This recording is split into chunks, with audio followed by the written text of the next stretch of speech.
Hello guys, I am Ali Jawad and welcome to my YouTube channel. हम इस video से chemical engineering thermodynamics से lessons को स्टार्ट कर रहे हैं। ये सीरीज़ उन स्टूडेंट्स के लिए बहुत ज़्यादा बेनिफिशियल होगी जो थर्मोडायनेमिक्स के साथ स्ट्रगल कर रहे हैं, और उनके लिए भी बेनिफिशियल है जो एफएससी एग्जामिनेशन पास कर चुके हैं और ए लेवल एग्जामिनेशन पास कर चुके हैं and they are studying thermodynamics in their undergraduates. इस लेसन में हम सिर्फ बेसिक इंट्रोडक्शंस के ऊपर बात करेंगे। दोज स्टूडेंट्स जिन्होंने अभी तक ए लेवल्स कंप्लीट नहीं किया है या एफएससी कंप्लीट नहीं किया है, they can find this course a little bit difficult for them. Initial stages में I want to make it clear कि इसमें आपको मैथमेटिक्स टूल्स की बहुत ज़्यादा ज़रूरत होगी। So you need to have a good command over differential equations and integral calculus, and later on we will see कि how to use those tools in these lessons. हम स्टार्ट करते हैं thermodynamics के इंट्रोडक्शन के साथ।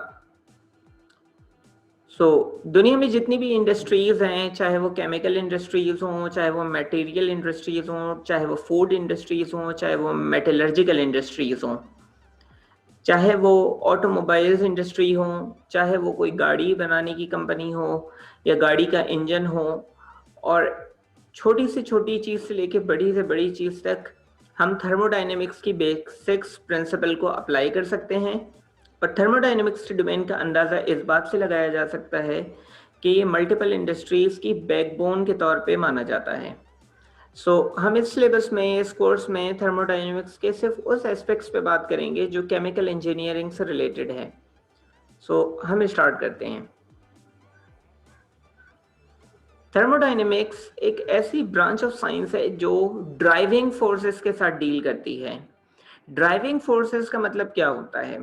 हम जब भी कोई फिनोमेना अपनी डेली लाइफ में ऑब्जर्व करते हैं तो उसके अंदर कोई ना कोई ड्राइविंग फोर्स मौजूद होती है। फॉर एग्जाम्पल, अगर मेरे पास एक हॉट कप ऑफ मिल्क हो, उसका टेम्परेचर हाई होगा और उसके रिस्पेक्ट्स में इन्वायरमेंट का टेम्परेचर लो होगा।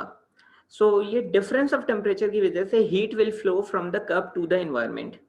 Temperature difference serve as a driving force for this heat flow. यानी हीट उस वक्त तक कप से बाहर निकलती जाएगी जब तक हीट के फ्लो के लिए टेम्परेचर का डिफरेंस मौजूद है। जैसे ही कप का टेम्परेचर इन्वायरमेंट के टेम्परेचर के बराबर होगा, the heat flow will stop. Temperature एक ड्राइविंग फोर्स है जो हीट को फ्लो करवाती है। इसी तरह से मुख्तलिफ फिनोमिनास के लिए हमारे पास मुख्तलिफ तरह की ड्राइविंग फोर्सेस होती हैं। फॉर एग्जाम्पल, इलेक्ट्रोकेमिकल रिएक्शंस या इलेक्ट्रोकेमिस्ट्री में ड्राइविंग फोर्सेस अलग होती हैं। करंट ट्रांसमिशन के लिए ड्राइविंग फोर्सेस अलग होती हैं। केमिकल रिएक्शंस के लिए ड्राइविंग फोर्सेस अलग होती हैं। डिफ्यूजन के लिए ड्राइविंग फोर्स कंसंट्रेशन होती है, क्योंकि चीज़ें हाई कंसंट्रेशन से लो कंसंट्रेशन की तरफ डिफ्यूज करती हैं, या आपने अपने इंटर लेवल में, ए लेवल्स में इसके बारे में पढ़ा होगा। थर्मोडायनेमिक्स इन तमाम डिफरेंट काइंड्स की ड्राइविंग फोर्सेस को डील करती है और ये भी बताती है कि एक ड्राइविंग फोर्स का दूसरे ड्राइविंग फोर्स के साथ क्या रिलेशन है, how we can connect them in a mathematical equation. Thermodynamics का कंस्ट्रेंट क्या है? थर्मोडायनेमिक्स डायनामिक बिहेवियर्स को स्टडी नहीं करती। डायनामिक बिहेवियर मीन्स कि जो टेम्परेचर के हिसाब से, अगर टाइम के हिसाब से चेंज हो रहे हों, तो वो स्टडी किए जाते हैं फ्लो प्रॉपर्टीज में, ट्रांसपोर्ट फिनोमेना के अंदर। फॉर एग्जांपल, फ्लूइड मैकेनिक्स में आप वेलोसिटी ऑफ द फ्लूइड को स्टडी करते हैं कि जो with respect to time change हो रहा होता है। तो ये चीज़ थर्मोडायनेमिक्स के स्कोप ऑफ द सब्जेक्ट से बाहर होती है और इसको हम हीट ट्रांसफर या मास ट्रांसफर या फ्लूइड ट्रांसफर के सब्जेक्ट्स में पढ़ते हैं। जब हमने ड्राइविंग फोर्स की बात की है तो हम देखते हैं कि थर्मोडायनेमिक्स बेसिक कौन से ड्राइविंग फोर्सेस के साथ डील करता है। एक टाइप की ड्राइविंग फोर्सेस हैं जो है मेजर्ड ड्राइविंग फोर्सेस, यानी हम किसी इंस्ट्रूमेंट के जरिए से इनको मेजर करते हैं। मिसाल के तौर पे हमारे पास है difference in volume.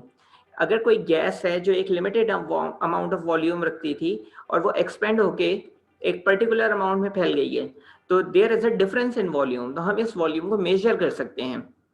Similarly, difference in temperature, के एक चीज ठंडे टेम्परेचर पे थी और उसके बाद उसका टेम्परेचर ज्यादा हो गया या वाइस वर्सा हो गया उसका case, delta T is the major driving force.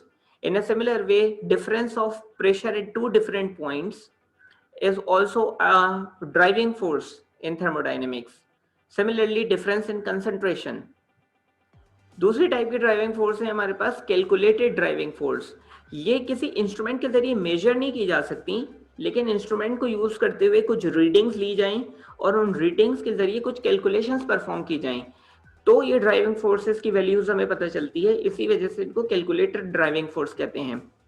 मिसाल के तौर पे इसमें इंथैल्पी ऑफ द सिस्टम है, इसी के अंदर इंटरनल एनर्जी का डिफरेंस है, इसी के अंदर गिब्स एनर्जी है, और इसी के अंदर हेल्महोल्ट्ज एनर्जी है, और इंट्रोपी डिफरेंस है, change in entropy, change in Gibbs energy. So हम हर तरह की ड्राइविंग फोर्स पे एक एक करके बात करेंगे और ये देखेंगे कि कौन सी ड्राइविंग फोर्स कौन से फिनोमेना के लिए इंपॉर्टेंट है। बिकॉज ये टेम्परेचर डिफरेंस की ड्राइविंग फोर्सेस, ये एंथैल्पी की ड्राइविंग फोर्सेस केमिकल इंजीनियरिंग में एक बैकबोन की हैसियत रखती हैं। For example, when we talk about chemical engineering, chemical industry के अंदर हमें जो सामना होता है वो हमारे पास डिफरेंट टाइप के सब्सटेंसेस होते हैं। फॉर एग्जाम्पल, सॉलिड्स होते हैं, लिक्विड्स होते हैं, और ये प्योर कंपोनेंट हो सकते हैं, मीन्स इसके अंदर कोई चीज़ मिक्स नहीं हुई, और इसी तरह गैसेस हो सकती हैं। लेकिन यही सॉलिड, लिक्विड और गैसेस के मिक्सचर्स भी हो सकते हैं हमारे पास, यानी इम्प्योर कंपोनेंट या मल्टी कंपोनेंट सिस्टम भी हो सकता है। सो हम ये देखेंगे कि टेम्परेचर का डिफरेंस किस तरह से सॉलिड को लिक्विड में, लिक्विड को गैस में कन्वर्ट कराता है, किस तरह का प्रेशर का डिफरेंस सॉलिड से लिक्विड, लिक्विड से गैस में कन्वर्ट कराता है। क्योंकि इंजीनियरिंग सिस्टम्स में हीटिंग और कूलिंग सिस्टम की बहुत ज़्यादा अहमियत होती है, और ये तमाम थर्मोडायनेमिक्स के बेसिक प्रिंसिपल्स पे ये सिस्टम डिज़ाइन किए जाते हैं। इसी तरह से किसी भी केमिकल कंपनी के अंदर या प्रोसेसिंग इंजीनियरिंग के अंदर जो केमिकल्स हैं वो एक दूसरे के साथ मिले हुए होते हैं, तो उसके अंदर से प्योर प्रोडक्ट हासिल करने के लिए हमें सेपरेशन टेक्निक्स को इस्तेमाल करना होता है, ताकि हम अपने प्रोडक्ट को प्योरीफाई कर सकें। तो उन सेपरेशन टेक्निक्स में हमें इन डिफरेंट फेजेस का, यानी सॉलिड, लिक्विड, गैस का सामना करना पड़ता है, और कभी मिक्सचर भी होता है, कभी दोनों की दरमियानी स्टेजेस भी होती हैं। सो हम ये देखेंगे कि हम थर्मोडायनेमिक्स की ड्राइविंग फोर्स, यानी मेजर ड्राइविंग फोर्स और कैलकुलेटेड ड्राइविंग फोर्स को यूज करते हुए इन फेजेस को किस तरह से मैनिपुलेट करके प्योरिटी ऑफ द प्रोडक्ट को अचीव कर सकते हैं। सो इन द नेक्स्ट लेसन हम ये डिफाइन करेंगे कि किस के हमारे पास जो मेजर्ड ड्राइविंग फोर्सेस हैं और कैलकुलेटेड ड्राइविंग फोर्सेस हैं, उसके अंदर क्या डिफरेंस है, उनके क्या फार्मूलाज हैं, और आपस में उनका क्या रिलेशन है। I hope that you would have liked the lesson. Don't forget to subscribe our channel to watch the latest videos on the same series. Thank you for watching.